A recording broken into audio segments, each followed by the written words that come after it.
History in the making. A former U.S. president is in court facing criminal charges. Hello, I'm Mike Walter, sitting in for Anna Naidu, and this is The Heat.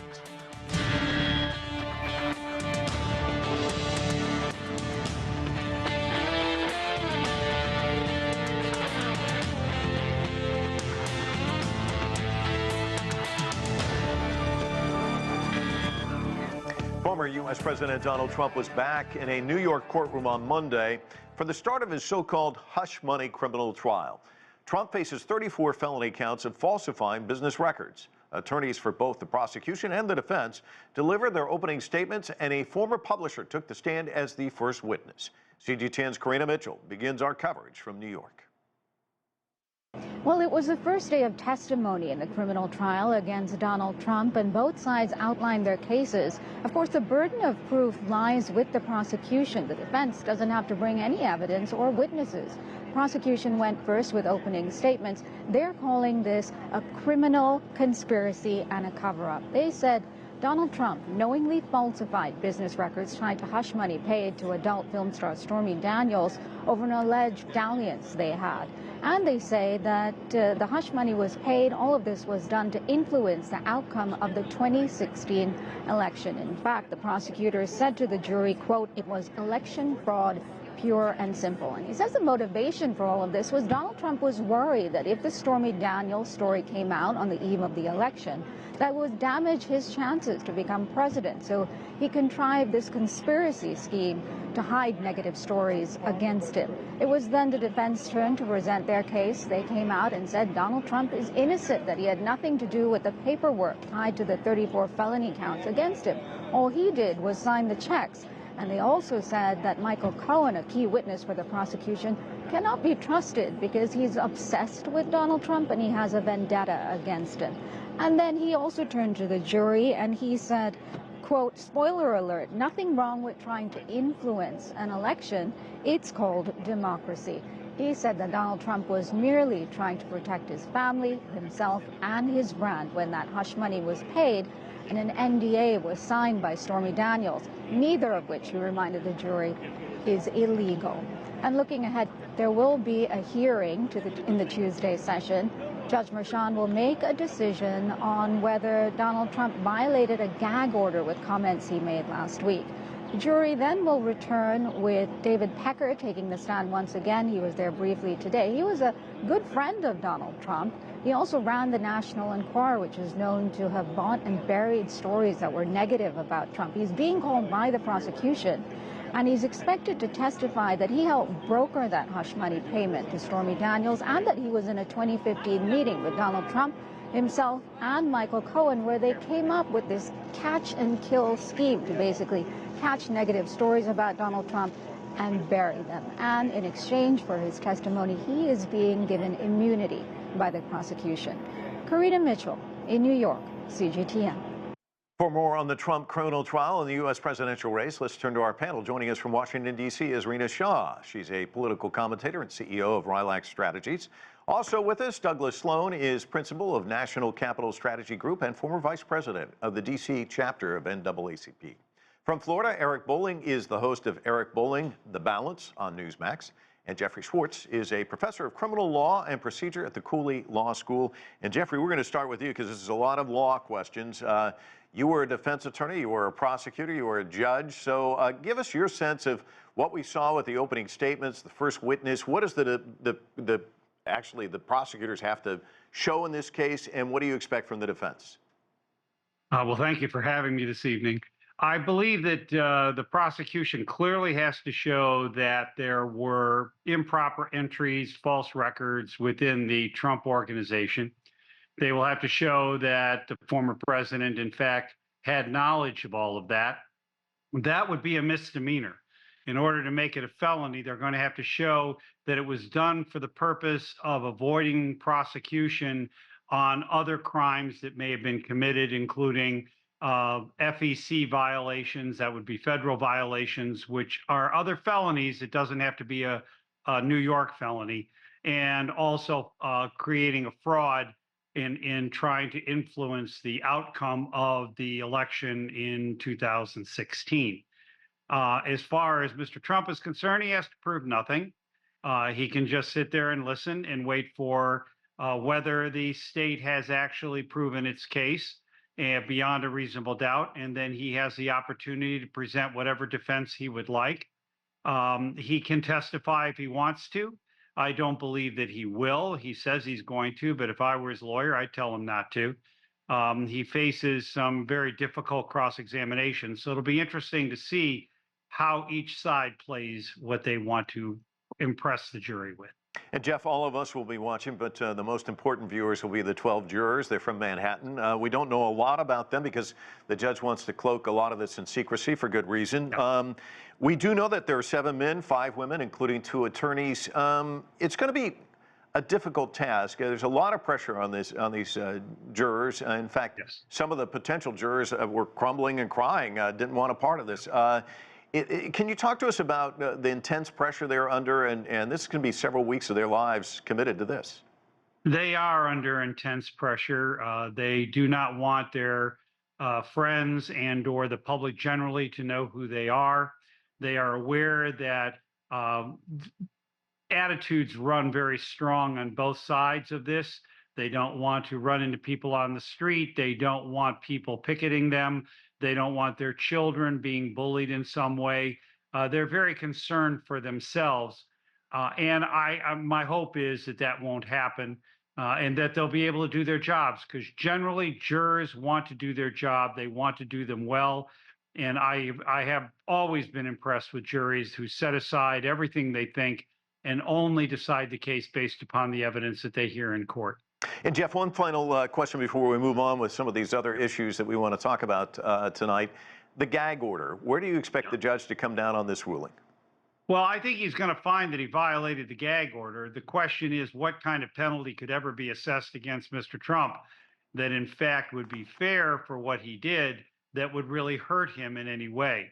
Monetary fines really aren't going to bother him very much. $1,000 a violation, that's pocket change to Mr. Trump. So the question is how long the Judge Merchan, will put up with all of this before he has to do something more severe, which I know he does not want to do. And as a judge, I had to do that to a lawyer once, get to the very edge before there was compliance with an order I gave him. But it's not something that judges like doing, putting people in jail for violations of orders and finding them in contempt. So I'm hoping it never gets that far. Eric, of course, Donald Trump keeps calling this case a case of election interference. He made the statement again today as he was entering the courtroom. Let's listen to what he had to say. This is done as election interference. Everybody knows it. I'm here instead of being able to be in Pennsylvania and Georgia and lots of other places campaigning. And it's very unfair. Fortunately, the poll numbers are very good. They've been going up because people understand what's going on. This is a witch hunt, and it's a shame. And it comes out of Washington. It's in coordination with Washington. Eric, the case expected to go about 6 weeks. He's going to be in court all of that time. How is this going to impact his campaign and his efforts to fundraise, do you think? Yeah, I feel bad for Democrats. No matter what they've tried to do, it's working in reverse. I mean, NBC had a poll out today, and CNN had a poll out a couple of days ago showing that Trump in battleground states and swing states is beating Joe Biden across the board. It's not working simply because, whether you like Donald Trump or not, whether you think he was wrong in paying for an NDA for Stormy Daniels and the other Playboy model, it doesn't matter. The legal system shouldn't be used against him. Let's not forget, and Jeffrey can weigh in on this, that the feds, the Department of Justice, decided against going after Trump for the same things that Alvin Bragg is going after Trump for. Now, Alvin Bragg and Letitia James, both New York prosecutors, and what the AG, Letitia James, were elected on getting Trump. And the vast majority of the people who aren't in New York City realize that this is their way of silencing Trump, but it's not working. It's working in the opposite. People realize that you can't put someone on trial, take their money away from them, gag them, just simply because you don't like what they are and what they represent. And that feels like, I think most of the people, instead of running on the issue that they can really get Trump on, which would be abortion, the Democrats are running on Trump's a bad guy. Look at him in court, and it's not working. Rina, he mentioned polls. There's another poll out there, Yahoo News, YouGov, which found an increasing share of independent voters believe this case involves a serious crime. 51% of all voters in the poll say that Trump should not be allowed to serve if he's convicted in this case. And that figure includes 16% from Republicans. Now, a lot of analysts say, this guy's made out of Teflon. Nothing seems to stick. But could this damage him? I certainly think a conviction in this case has the potential to really sideline him from this nomination. And I realize I'm speaking pretty far out here, and it's a lot of inside baseball for folks who don't know about brokered conventions. But any which poll you look at, you do see that a large faction of Americans do not want to see a president serve from behind bars. And there's nothing in our Constitution saying that he can't do that. But putting that aside for a moment, does he get convicted as a felon? Is this a misdemeanor? Look, I'm certainly not the legal expert here, but what I want to say is this, is that there's a lot of talk inside the Beltway about really what's a playbook here? How does he use this case out of the four to his advantage if he's able to prevail? And that's the one place that I'm not sure there's a good answer. There seems to be only one page in his playbook so far, and it's that of victimhood, is to continually say that he is being vilified for no good reason. And I think if we're a country of laws, then we should let the legal system do what it's doing, which is put a private citizen in front of a jury of his or her peers and say, what do you think? And so we see that happening, and I think that's a good thing for our American representative democracy. On the other, I do want to say, I do think the former president, as a private citizen today and every day of the week for right now, for the foreseeable future, I do think he gets a bump and sort of wins every time he's able to draw into question the veracity of the charges that he faces. And that's the part we have to continually ask our fellow citizens. What do you think of that? Because there are a lot of people not watching this as closely as we all are. But Rina, one of the things that he is experiencing right now, he's obviously in court, he's experiencing a criminal case, but he's also experiencing a lag in fundraising, and so much of the funds that he does have are being siphoned off to pay legal fees. Talk to us about those dynamics, because that always plays a role in an election. Well, this is quite unusual. We've just never seen the Republican National Committee used in this way. And it's now, headed up, the co-chair over there is his daughter-in-law. They've got a unique mechanism through which they pay his legal bills.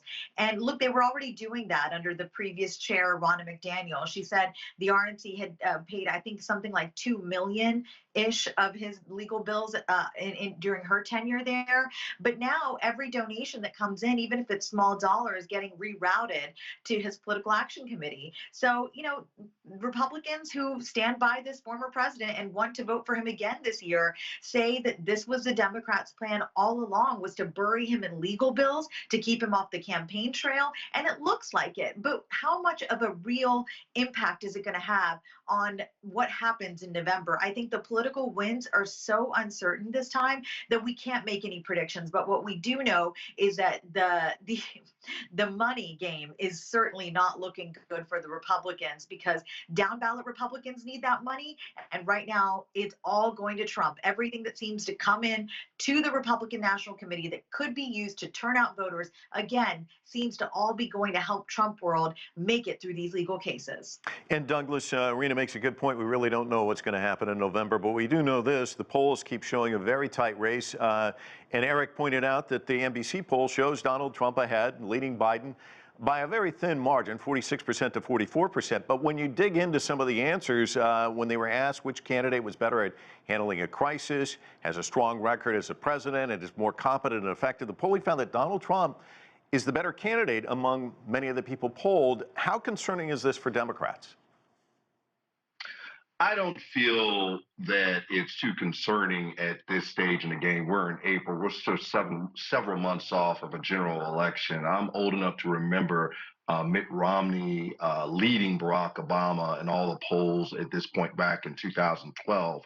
There's a lot of time between now and November. Trump has a lot of courtrooms to visit. There are many many Republicans that are law and order Republicans that will simply not vote for someone that is a convicted felon. And let's not forget, we've seen this movie before. Back in 2020, Joe Biden beat Donald Trump. And I just don't see how Donald Trump will be able to win this coming election without adding moderate Democrats and independents to his vote count. And we know after what happened on January 6th, after 4 different indictments and 91 criminal charges and everything that's happened since then, that's just not going to happen. So, regardless of what any polls are saying at this point, especially with how well Joe Biden is doing with the economy, we're just not worried on the Democratic side. And Douglas, one thing that we are seeing, though, is this concern about young black voters who may not go to the polls this election year. At least that's what they're saying.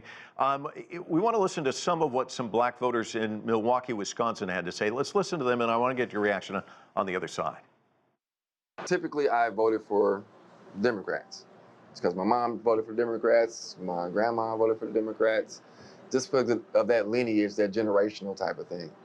If I did want to vote, if I were going to vote, as of right now, I'm not.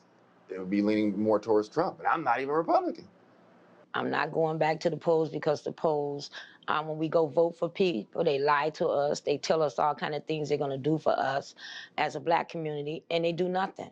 They do nothing. I think the Democratic Party has not only taken the black vote for granted, they have disrespected the black vote. Douglas, everybody's got their coalitions. This is obviously a very important constituency for the Democrats. How do they turn that narrative around? Well, at this point, I think that's what it is. Exactly. It's just a narrative. I believe that when you see black people interviewed and saying they're not going to the polls or they're going to vote for Trump, those are outliers. Cornell Belcher's firm, Brilliant Corners, just did a poll of a significant number of black voters just in February 15th to February 20th, over 1,000 black likely voters and how they feel in this economy and how they feel about Donald Trump and how they're going to vote. First of all, 84% said that they were energized for the election. It showed that Trump's support among these black voters had slipped from 12% in 2020 to 8% now in 2024. And also, when posed with the question of what is the single greatest threat to the black community, Trump being elected to the presidency in 2024 was the #1 concern. After that was white supremacy and white nationalism. After that was conservative Supreme Court taking away rights of black people. And then after that was crime. And then after that was the economy. So if we look at different polls, especially this poll was done by Cornell Belcher's firm, who was a black pollster, and the Black PAC, they come up with a very different story and a very different narrative. So again, that's not something I'm concerned about, seeing a big historical turn towards Donald Trump in this election by black voters. Trust and believe that will not happen. Jeff, it's so interesting. Usually when you do politics shows, you spend a lot of time talking about polls. Today we're kind of gyrating from polls to courtrooms. Let's head back to the courtroom because, again, another big courtroom display this week. It's going to happen on Thursday. U.S. Supreme Court expected to hear oral arguments in the case of immunity. And this is where Donald Trump basically saying he has blanket immunity from criminal prosecution. An appeals court ruled against him, but this is a conservative court that's going to hear these arguments. What do you expect to hear on Thursday, and how quickly can the Supreme Court make a decision on this? Well, what I expect to hear from Mr. Trump's lawyers and what I've read in their brief makes it very clear that they're arguing that a president has absolute immunity from anything they do wrong in or out of office, and as long as, and their backup is, as long as what the president is doing is in the furtherance of his duties, he should have immunity, so he shouldn't have to answer for it and somehow be encumbered into doing his job. That does not seem to be anywhere in the Constitution. There have been presidents who have faced criminal charges Richard Nixon was about 2 inches from getting indicted until Gerald Ford took him out of it by pardoning him. Nixon's attitude was basically, he said, when the president does it, it's not illegal. That just is not so. A crime is a crime no matter when you commit it. Can he be tried while he's president? No. Can he be held responsible for what he does in office after he leaves office? The answer is yes. So the government's taking a position that there is, if you're a textualist, which most conservatives are, find something in the Constitution that tells me that that immunity exists, and I'll be more than happy to concede it. But I teach the Constitution, and I will tell you there is no such provision in the Constitution. The problem will be that there are 3 justices who will stall off this decision, and we probably won't see it till June 30th, which is the end of the court's term, in order to try to handicap any possibility of bringing him to trial in Washington on the charges that have been brought against him there. That's what I anticipate is going to happen. All right, Eric, the word stall is also in the vernacular of the Trump defense team. It seems as though they've done delay, delay, delay. He is kind of destined for courtrooms, as Douglas said. Is that the playbook you see? Yeah, why not? Yeah, why stop it in New York and go for Fulton County, where Fonnie Willis is looking to do the same thing that Alvin Bragg is doing, and Jack Smith in the federal level. They're all trying to get Trump. But, you know, there's a great, Jonathan Turley, a brilliant scholar, said that what they're doing in New York is they're trying to create new criminal law, new criminal code. Like Alvin Bragg, this is beyond the statute of limitations. The Department of Justice decided not to try Trump for the same things that Alvin Bragg is doing. And they're trying to make what Jeffrey clearly pointed out was originally a misdemeanor into some sort of felony charge. But to do so, you have to jump through hoops. You have to try him for something now for claiming that it had an effect prior to the election, yet the people prior to the election don't want to try him for that. The crime never occurred, in other words. So they're jumping through hoops to go get Trump. It's just, folks, it's just not going to work. I mean, if Democrats are smart, they'd let it go and focus in on the things, the real third rail to any GOP presidential contender, especially this time around, is abortion. The abortion topic is a loser for Trump. He can't win on that, but instead everyone's focused, all the media is focused on his court dates. Douglas, can I just address your poll? You just defined outlier to a T. That poll you just talked about is the outlier. Morning Consult, some of the major pollsters show African Americans are going to vote for Trump as of right now, somewhere around 26%. That will blow the election to Trump in a heartbeat. So you can cite all you want, but don't call the Morning Consult and the other mainstream polls outliers. Your poll was the outlier. Okay, Douglas, I'll give you a chance to respond quickly if you want. Yeah, listen, this seems like a replay of a conversation I had with Adolfo Franco when he said, oh, there's going to be this huge red wave in 2022. We're going to slam the Senate. We're going to slam the House. It's going to be great. I said, no, I'm listening to Cornell Belcher, brilliant corners. That's not what we're seeing. Early voter turnout. Voter registration, it's not going to be a huge run. You're going to lose ground in the Senate, and you're barely going to get the House. Same firm, trust me on this one, as a Black Democratic strategist in a majority Black urban area and former Vice President of D.C. NAACP, I think I can speak on the Black electorate a little bit there. All right, Rina, let me ask you about the House of Representatives, because this weekend they passed this appropriations bill that's going to send some aid, much-needed aid to Ukraine and Israel, but it was not passed without some controversy. It's going to go to the Senate. They'll vote on it on Tuesday. Republican House Speaker Mike Johnson's kind of gotten sideways with his far-right delegation in the House. They're now talking about perhaps going after him like they did with Kevin McCarthy, Marjorie Taylor Greene saying that he should be ousted. Give me your sense of whether or not you think that's really going to take place and what's going to be unfolding over the next few days. Well, we got to zoom out for a moment and realize how big it was that this vote actually took place and these bills passed the House on a weekend. I mean, the conversations in the House chamber were stalled for months. It felt like nothing could get done over there. And many people in the Beltway are saying this is the weekend that Speaker Johnson became Speaker. We have to remember, this is a man who's been in the job for like half a year. He's such a rookie, the almost unexpected Speaker, right? And here we see he had a serious dedication to legislating. In splitting up those 3 bills of foreign aid, I thought that was a really good tactical move. And then again, the 4th bill was about banning, but not a real ban, a divestiture for TikTok.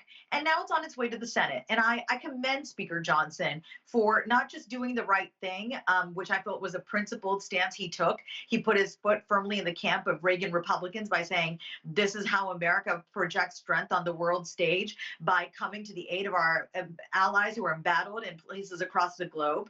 This is how we come and tell the world what we're about, which is putting our money where our mouth is. He used the phrase, I'd rather send bullets, not our boys. And that hits home for him. His son is starting the Naval Academy, I believe, or is already there. And that's a serious moment, because millions of Americans have ties to our military, and they've proudly served, or they have children who will go on to serve. And none of us want to put kids or our young adults or any of our fellow Americans in harm's way. So when we make these investments, I think Speaker Johnson spoke about it in a really practical way, but he's still catching the flack of what I call the crazy clown car caucus, which is, yes, dwindling in size in some ways. But people are overstating Trump's influence on Speaker Johnson here. That vote on Saturday could not have happened if Trump really had an impact on Speaker Johnson. I think Johnson went to kiss the ring. I don't think Trump called off Marjorie Taylor Greene. I don't think Trump really got through to Johnson and said, don't do this Ukraine foreign aid bill. I think Trump just heard him and saw him, and Trump's in his own mess and is dealing with his own problems. And Speaker Johnson went back and said, I'm willing to lose my job, and I'm going to put this foreign aid on the floor, and it passed. And look, could Democrats have done some good here over many months? This sort of slow pressure that maybe Biden and his allies have had on Johnson. I think that was all. Okay.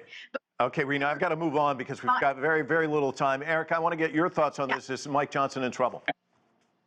Terrible idea. We didn't have to send bullets or boys. We shouldn't have done it either. Speaker Johnson probably sealed his fate to be one of the shortest term speakers in the history of the House. It was an awful thing to do. It took Democrats to get this passed. Again, it's great that Ukraine's border is now going to be funded to 150 or 160 billion U.S. tax dollars. How about our own damn border that's leaking like a sieve with millions of illegals pouring across it? That's what true Republicans, conservatives would rather spend our money on. All right, we're going to have to leave it there. Thank you all for joining us. A great discussion. And that's going to do it for this edition of The Heat. I'm Mike Walter in Washington, D.C. Thanks for watching.